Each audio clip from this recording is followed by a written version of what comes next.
നമസ്കാരം. 2024 തെരഞ്ഞെടുപ്പിന് ശേഷം ഹരിയാനയിലെയും കാശ്മീരിലെയും തെരഞ്ഞെടുപ്പ് നടന്നിരിക്കുകയാണ്. വലിയ രാഷ്ട്രീയ ചിത്രങ്ങൾ മനസ്സിൽ വിചാരിക്കുന്ന ആളുകൾക്ക് വല്ലാത്ത രീതിയിലേക്ക് പ്രതീക്ഷ നൽകുന്ന ഒരു സംഭവം കൂടിയാണ്. കാര്യം എക്സിറ്റ് പോൾ വിവരങ്ങൾ വരുന്നു.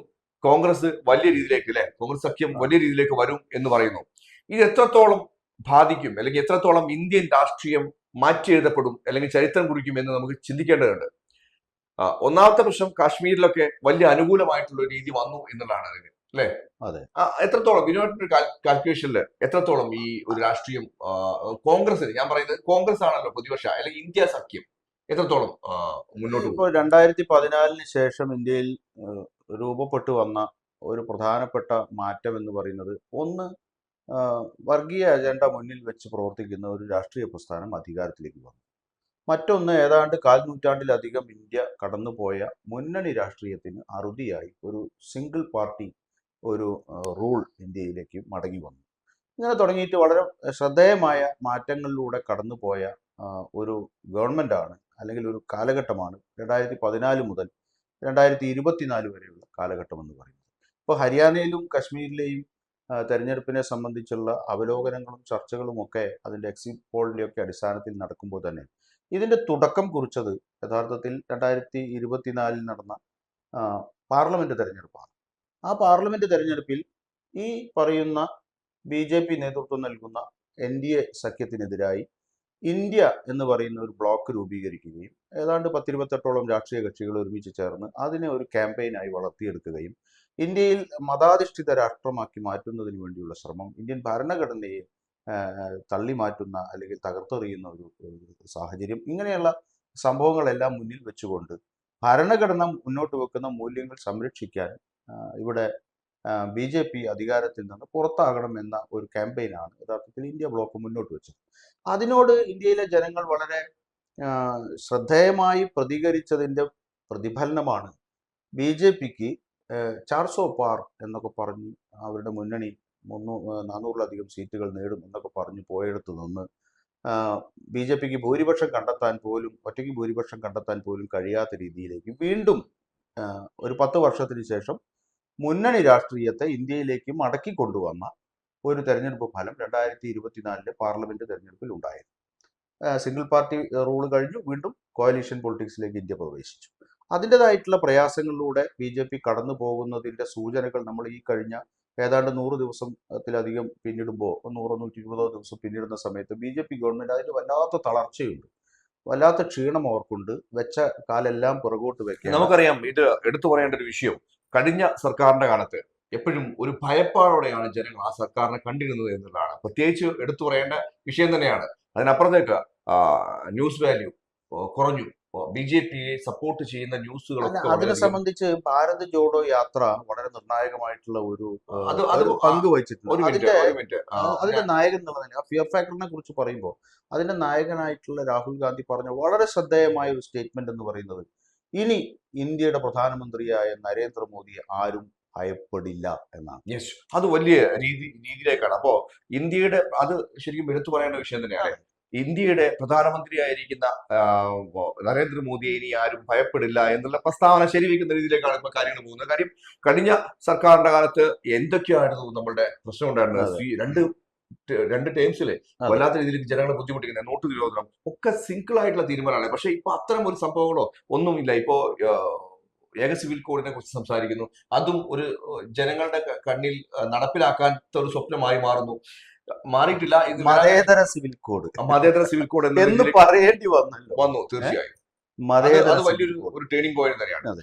ജനങ്ങളോട് പറയാനുള്ളത്, ശരിക്കും ജനങ്ങൾക്ക് വല്ലാത്തൊരു ഭീതി ഉണ്ടായിരുന്നു എന്നുള്ള സത്യമാണ്. കാര്യം ഹിറ്റ്ലറെ വരെ ഉപയോഗിക്കുന്ന രീതിയിലേക്ക് ഉണ്ടായിരുന്നു ഈ ഭരണത്തിന്റെ. ആ രീതിയിലാണ്, ഒരു സർവാധിപത്യത്തിന്റെ സ്വഭാവത്തിലാണ് ഒരു ഹിന്ദു രാഷ്ട്രം അല്ലെങ്കിൽ ഒരു മതരാഷ്ട്രം രൂപീകരിക്കും എന്നൊക്കെയുള്ള തരത്തിലുള്ള പ്രചാരണമാണ് അതിന്റെ ഭാഗമായിട്ടൊക്കെ നടന്നത്. ഞാൻ പറഞ്ഞ അവിടെ ചെക്ക് ചെയ്യപ്പെട്ടു. ഈ ഭാരത് ജോഡോ യാത്ര അതിന് നന്ദി കുറിച്ചെങ്കിലും അതിന് മൂർത്തമായ സ്വഭാവം വരുന്നത് 2024 പാർലമെന്റ് തെരഞ്ഞെടുപ്പോടു കൂടിയാണ്. അവിടെ സ്ഥാപിക്കപ്പെട്ടു ഇന്ത്യയുടെ മനസ്സ് ഇവർ പറയുന്ന കാഴ്ചപ്പാടുകളോടൊപ്പമല്ല. പക്ഷേ നമുക്കറിയാം, ഒരു ലെവൽ പ്ലേയിങ് ഫീൽഡ് ഇല്ലാതെ നടന്ന ഒരു തെരഞ്ഞെടുപ്പ്, മുഖ്യ പ്രതിപക്ഷ കക്ഷിയുടെ അവരുടെ ബാങ്ക് അക്കൗണ്ട് പോലും ഫ്രീസ് ചെയ്തുകൊണ്ട് അവർക്കൊരു അതെ. ട്രെയിൻ ടിക്കറ്റ് പോലും എടുക്കാൻ പറ്റാത്ത രീതിയിലേക്ക് മാറ്റി തീർത്ത ഒരു തെരഞ്ഞെടുപ്പ്. അതേസമയം ഇപ്പുറത്ത് എല്ലാ ഏജൻസികളും അവരുടെ മുഴുവൻ ദംഷ്ട്രകളും പുറത്തെടുത്തുകൊണ്ട് പ്രതിപക്ഷത്തിനെതിരായിട്ടുള്ള ആഞ്ഞടിക്കുന്ന രീതി, പ്രതിപക്ഷ നേതാക്കളെ ജയിലിലടയ്ക്കുന്ന രീതി, ഇങ്ങനെ തുടങ്ങി. ഞാൻ പറഞ്ഞല്ലോ, ഒരു മത്സരത്തിൽ ഇരുപക്ഷത്ത് നിൽക്കുമ്പോഴും അവർക്ക് രണ്ടുപേർക്കും ലഭിക്കേണ്ട നിയമപരമായിട്ടുള്ള തുല്യനീതിയുണ്ട് മത്സരാർത്ഥികൾക്ക്. അത് അനുവദിച്ചു കൊടുക്കാതെ പ്രതിപക്ഷത്തെ പലപ്പോഴും എല്ലാ ഭരണകൂട സ്ഥാപനങ്ങൾ ഉപയോഗിച്ചും തകർത്ത് കളഞ്ഞുകൊണ്ടും അവരെ എന്താ പറയുക, ഇമ്പോർട്ടൻ്റ് ആക്കിക്കൊണ്ടുമാണ് ഈ തെരഞ്ഞെടുപ്പ് നടന്നിട്ടുള്ളത്. അതോടൊപ്പം തന്നെ ഭരണഘടനാ സ്ഥാപനങ്ങൾ, തെരഞ്ഞെടുപ്പ് കമ്മീഷൻ ഉൾപ്പെടെ, കോടതികൾ ഉൾപ്പെടെ, അങ്ങനെ തുടങ്ങി ഭരണഘടനയുടെ മൂല്യങ്ങൾ ഉയർത്തിപ്പിടിച്ചുകൊണ്ട് പ്രവർത്തിക്കേണ്ട സ്ഥാപനങ്ങൾ പോലും ഭരണകൂടത്തിന് വിധേയമായിക്കൊണ്ട് പ്രവർത്തിക്കുന്നുവോ എന്ന സംശയം ഉയർത്തുന്ന തരത്തിൽ നീങ്ങിയ ഒരു കാലഘട്ടം. ചെറിയൊരു മാറ്റമല്ല 2024 പാർലമെന്റ് തെരഞ്ഞെടുപ്പ് ഉണ്ടാക്കിയത്. രാഹുൽ ഗാന്ധി പറഞ്ഞതുപോലെ ഫിയർ ഫാക്ടർ, ഇനി ആരും ഭയപ്പെടില്ല എന്ന് പറയുന്ന ഒരു സംഭവം വരുന്നത് ജനങ്ങളുടെ മനസ്സിലേക്കാണ് അത് ആത്മവിശ്വാസം നിറയ്ക്കുന്നത്. അതിന്റെ പ്രതിഫലനം തുടർന്ന് നടക്കുന്ന തിരഞ്ഞെടുപ്പുകളിൽ ഉണ്ടാകും എന്നുള്ള കാര്യത്തിൽ യാതൊരു സംശയവുമില്ല. അതാണ് യഥാർത്ഥത്തിൽ ഈ പറയുന്ന തരത്തിൽ ഹരിയാനയെക്കുറിച്ചും കശ്മീരിനെ കുറിച്ചും ഒക്കെ വന്നിട്ടുള്ള എക്സിറ്റ് പോൾ സർവേ ഫലങ്ങളിൽ നമ്മൾ പ്രകടമാകുന്നത് എന്നാണ് പ്രാഥമികമായി എനിക്ക് എക്സിറ്റ് പോൾ വിലയിരുത്താൻ. സർവേ എന്ന് പറയുമ്പോൾ ഒന്ന് മാത്രമല്ല, പല എക്സിറ്റ് പോൾ സർവേകളൊക്കെ തെറ്റലുണ്ട് അല്ലെ? പക്ഷെ ഇത് എല്ലാവരും ഒരേ സ്വരത്തിൽ പറയുന്ന രീതി. പിന്നെ അതുപോലെ തന്നെ കാശ്മീരിലൊക്കെ ശരിക്കും എനിക്ക് തോന്നുന്നു ഈ 370 ഒക്കെ എടുത്ത് ഒഴിവാക്കിയത് ഏറ്റവും കൂടുതൽ അവർ കോൺസെൻട്രേറ്റ് ചെയ്ത ഒരു സംസ്ഥാനമാണല്ലോ. അതെ. ആ സംസ്ഥാനം തന്നെ അല്ലാണ്ടാക്കി, അതിനെ 2-3 കഷ്ണങ്ങളാക്കി, പിന്നെ കേന്ദ്രഭരണ പ്രദേശങ്ങളാക്കി, അവിടെ തെരഞ്ഞെടുപ്പ് നടത്താതിരിക്കാൻ ഏതാണ്ട് 4-5 കൊല്ലം അവർ കഠിനാധ്വാനം ചെയ്തു. മുഴുവൻ സെക്യൂരിറ്റി പേഴ്സണലിനെയും അവിടെ വിന്യസിച്ചുകൊണ്ട് അവിടെ തോക്കിൻ മുനയിൽ ഒരു ജനതയെ നിർത്തിക്കൊണ്ടുള്ള 4-5 വർഷം നമുക്ക് സങ്കല്പിക്കാൻ കഴിയില്ല. കേരളത്തിൽ ഇരുന്നുകൊണ്ട് നമ്മളിത് പറയുമ്പോൾ കശ്മീരിലെ ജനങ്ങൾ അനുഭവിച്ച മനുഷ്യാവകാശ ലംഘനങ്ങളും അല്ലെങ്കിൽ കശ്മീരിലെ ജനങ്ങൾ അനുഭവിച്ച പീഡനങ്ങളും ഇതുമായി ബന്ധപ്പെട്ട് അവരനുഭവിച്ച ഫ്രസ്ട്രേഷനും ഒക്കെ നമുക്ക് സങ്കല്പിക്കാൻ പറ്റുന്നതിലപ്പുറമാണ്. അപ്പോൾ അങ്ങനെ ഒരു ജനതയ്ക്ക് ജനാധിപത്യ അവകാശങ്ങൾ, മനുഷ്യാവകാശങ്ങൾ, പൗരാവകാശങ്ങൾ എല്ലാം ഫ്രീസറിൽ വെച്ചുകൊണ്ടുള്ള ഒരു കാലഘട്ടമാണ് കഴിഞ്ഞ 5 വർഷം, ഏതാണ്ട് 4-5 വർഷത്തോളം മുന്നോട്ട് പോയത്. സുപ്രീം കോടതി ഇടപെട്ട് അവസാനം നിവൃത്തിയില്ലാതെ, നിർവാഹമില്ലാതെയാണ് ഇപ്പോൾ അവിടെ തെരഞ്ഞെടുപ്പ് നടത്തിയിട്ടുള്ളത്. അപ്പോൾ അങ്ങനെ ഒരു തെരഞ്ഞെടുപ്പ് വരുമ്പോൾ തന്നെ കശ്മീരിനെ സംബന്ധിച്ചിടത്തോളം അവിടെ ആ ഗവൺമെന്റ് എല്ലാം നന്നായി, അവിടുത്തെ കല്ലെറിയൽ രാഷ്ട്രീയം നിന്നു, അവിടെ ഈ പറയുന്ന രീതിയിലുള്ള ഹെയ്റ്റ് ഇല്ല, അവിടെ രാജ്യസ്നേഹികൾ വർദ്ധിച്ചിരിക്കുന്നു, കശ്മീരിന്റെ കാര്യത്തിൽ ഇതാ ഞങ്ങൾ എല്ലാ കാര്യങ്ങളും നല്ല രീതിയിൽ കൊണ്ടുപോകുന്നു എന്നൊക്കെ പറയുന്ന BJPയുടെ അവകാശവാദങ്ങളുണ്ടല്ലോ. ആ അവകാശവാദങ്ങളെല്ലാം പൊള്ളയാണെന്നും നിശബ്ദമായി അവർ പ്രതികരിക്കാൻ, അവിടെയാണ് നമ്മൾ ഈ വോട്ടെടുപ്പിന്റെ ശക്തി മനസ്സിലാക്കുന്നത്. തോക്കിന്റെ ശക്തിയേക്കാൾ വലുതാണ് ഈ പറയുന്ന അഭിപ്രായത്തിന്റെ, സ്ഥൈര്യത്തോടു കൂടി പറയുന്ന അഭിപ്രായത്തിന്റെ ശക്തി എന്ന് നമ്മൾ തിരിച്ചറിയുന്നത് അവിടെയാണ്. അങ്ങനെ പോളിംഗ് ബൂത്തിലേക്ക് ചെന്ന് അവിടുത്തെ ജനങ്ങൾ വോട്ട് ചെയ്തിട്ടുണ്ട് എന്നാണ് എക്സിറ്റ് പോൾ പറയുന്നത്. തീർച്ചയായും കശ്മീരിൽ പോലും ഈ പറയുന്ന 100 കണക്കിന് 1000 സൈനികരെ വിന്യസിച്ച് ഭയം വിറ്റിട്ടു അവിടുത്തെ ജനങ്ങൾ അവിടേക്ക് ചെന്ന് ധൈര്യപൂർവ്വം വോട്ട് ചെയ്തിട്ടുണ്ട് എന്നല്ലേ യഥാർത്ഥത്തിൽ ഈ തീർച്ചയായും പറയുന്ന സർവേ തീർച്ചയായും ഫലങ്ങൾ പറയുന്നത്. ഏതായാലും കഴിഞ്ഞ 10 വർഷം അതിനുശേഷം ഇപ്പോ വീണ്ടും ഭരണത്തിൽ വന്നിരിക്കുകയാണ്. ഇത് ശരിക്കും ഇത്തരം രീതിയിലേക്ക്, വലിയ രീതിയിലേക്ക് തിരിച്ചു കോൺഗ്രസ് പോലുള്ളവർ അല്ലെങ്കിൽ ഇന്ത്യ സഖ്യം പോലുള്ള ഒരു പാർട്ടി വരികയാണെങ്കിൽ ഇപ്പോഴുള്ള സർക്കാരിന് ചലനം പറ്റാൻ സാധ്യതയുണ്ട് എന്നുള്ളതാണ് എന്റെ ഒരു കാഴ്ചപ്പാട്. കോൺഗ്രസിനെ സംബന്ധിച്ചിടത്തോളം എന്തുകൊണ്ടും അതിന്റെ ഒരു തിരിച്ചുവരവിന്റെ ഒരു കാലമാണ്. തീർച്ചയായും. അത് അപ്പോ അവിടെയും ഈ ഭാരത് ജോഡോ യാത്രയിൽ ഉണ്ടാക്കിയ ആത്മവിശ്വാസം അത് തെരഞ്ഞെടുപ്പിലേക്ക് ട്രാൻസ്ലേറ്റ് ചെയ്യാൻ പറ്റി. അതിലൂടെ ഒരു മുന്നണിയെ കണ്ടെത്താൻ പറ്റി. ഒരുപാട് സുഹൃത്തുക്കളെ കോൺഗ്രസിന് കണ്ടെത്താൻ കഴിഞ്ഞു. അതിന്റെ അടിസ്ഥാനത്തിൽ പാർലമെന്റ് തെരഞ്ഞെടുപ്പിൽ ശ്രദ്ധേയമായ പ്രകടനം നടത്തി. അങ്ങനെ പാർലമെന്റിന്റെ അകത്തുള്ള ആദ്യത്തെ രാഹുൽ ഗാന്ധിയുടെ പ്രസംഗം തന്നെ ആ ആത്മവിശ്വാസത്തിന്റെ ഏറ്റവും പ്രധാനപ്പെട്ട സൂചനയാണ്. അല്ല, അദ്ദേഹം പലപ്പോഴും എന്തുകൊണ്ട് ജയിച്ചു വന്നില്ല എന്ന് പറയുന്നതിന്റെ ഒരു ചെറിയൊരു കാര്യം കൂടെ പറഞ്ഞ് കൺക്ലൂഡ് ചെയ്യട്ടെ. അതായത് അല്ല, ഒന്നുകൂടി നമുക്ക് ചേർത്ത് വെക്കാണ്ട് ഈ വിഷയത്തിൽ നമ്മൾ ഹരിയാനയെ പറയാൻ വിട്ടുപോയി. ആ. ഹരിയാനയിൽ ഏറ്റവും പ്രധാനപ്പെട്ട ഒരു ഹിന്ദി ഹൃദയഭൂമിയിൽ ഒരു സംസ്ഥാനമാണ്. ഹിന്ദി ഹൃദയഭൂമിയിലാണ് യഥാർത്ഥത്തിൽ BJPയുടെ മദർലാൻഡ് എന്ന് പറയുന്നത്.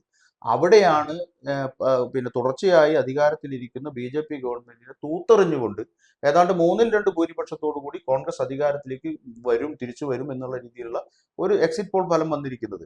അവിടുത്തെ ജനതയെ അലട്ടിയ പ്രധാനപ്പെട്ട 2 വിഷയങ്ങൾ, ഒന്ന് കർഷക സമരമാണ്. ഇന്ത്യയിലെ ഏറ്റവും പ്രധാനപ്പെട്ട കാർഷിക മേഖലയായ ഹരിയാനയിൽ കർഷകർ നേരിടുന്ന പ്രശ്നങ്ങളെ അവഗണിച്ചുകൊണ്ട് അവർക്കെതിരായി 3 മാരണ നിയമങ്ങൾ കൊണ്ടുവരികയും അത് നിങ്ങൾ അനുഭവിക്കണം, നിങ്ങളുടെ പ്രതിഷേധം ഒന്നും കണക്കിലെടുക്കുന്നില്ല എന്ന് പറഞ്ഞ് 1 വർഷത്തോളം കർഷകർ ഈ മഴയും മഞ്ഞും വെയിലും എല്ലാ ഋതുഭേദങ്ങളുടെ തീക്ഷ്ണതകളും അനുഭവിച്ചുകൊണ്ട് ആ തെരുവിൽ കിടന്ന് നടത്തിയ സമരമുണ്ട്.